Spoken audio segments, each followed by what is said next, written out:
কালকের ভিডিওতে তো তোমাদের বলেইছিলাম যে আজকে আমাদের পিকনিক আছে। তো সেই জন্যই সকাল সকাল রেডি হয়ে বেরিয়ে পড়েছি। সকাল সকাল না, ওই 12টা 12:30 বেজেই গেছিলো। তো এই দেখো আমরা চলেও এসেছি, আর এখানটাতে বেশ সুন্দর করে বেলুন দিয়ে সাজানো হয়েছিল। আর সবাই কিন্তু এখনও এসে পৌঁছায়নি, কিন্তু অনেকটা বেলা হয়ে গেছে। তো আমি ব্রেকফাস্ট করিনি, যেহেতু অনেকটা বেলা হয়ে গেছিলো। তো একটু চিকেন পকোড়া খেয়েছিলাম 2-3 পিস, আর কফিও ছিল, সেটা আমি খাইনি। তারপর এদেরকে দেখলাম এরা এখানে নাচ করছে, তো সেটাই একটু ভিডিও করছিলাম আর কি।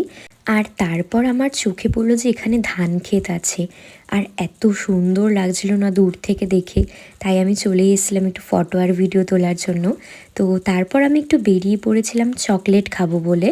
তো বেরিয়ে একটু ঘুরে ফিরে তারপর আবার এসছি, আর এসে দেখছি এদের এখনও নাচ শেষ হয়নি, এরা এখনও নাচ করে যাচ্ছে।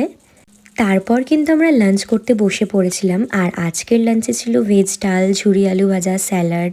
আর যারা ভেজ খেয়েছিল তাদের জন্য ছিল ছানার কোফতা, আর আমাদের জন্য ছিল মাটন কষা। তারপর ছিল হচ্ছে চাটনি, পাঁপড় আর মিষ্টি ছিল, সেটা আমি খাইনি।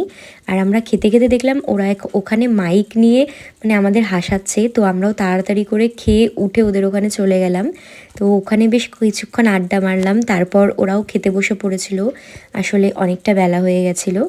আর দেখো সন্ধে হয়ে গেছে, অন্ধকার হয়ে গেছে, তাও এদের নাচ শেষ হচ্ছে না। আর ওরা কিন্তু ছোটা ভীমের গান চালিয়ে নাচছিল এখন। তো যাই হোক, তারপর আমরা কিন্তু ওখান থেকে বেরিয়ে পড়েছিলাম। আমরা ওই 5:30টার দিকে বেরিয়েছিলাম ওখান থেকে। আর বাইরেটাতে কিন্তু প্রচণ্ড ঠান্ডা ছিল, তো গেছিলাম তো বেশ সুন্দরভাবে, কিন্তু ফিরছি এরমভাবে, কিছু করার নেই, ঠান্ডা যেহেতু।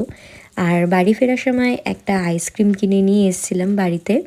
আর ডিনারে আজকে খেয়েছিলাম হচ্ছে একটা ব্রাউন ব্রেড দিয়ে চকলেট স্প্রেড। তো চলো আজকের ভিডিওটা এখানেই এন্ড করছি। ভালো লাগলে অবশ্যই একটা লাইক করে দিও। Good night.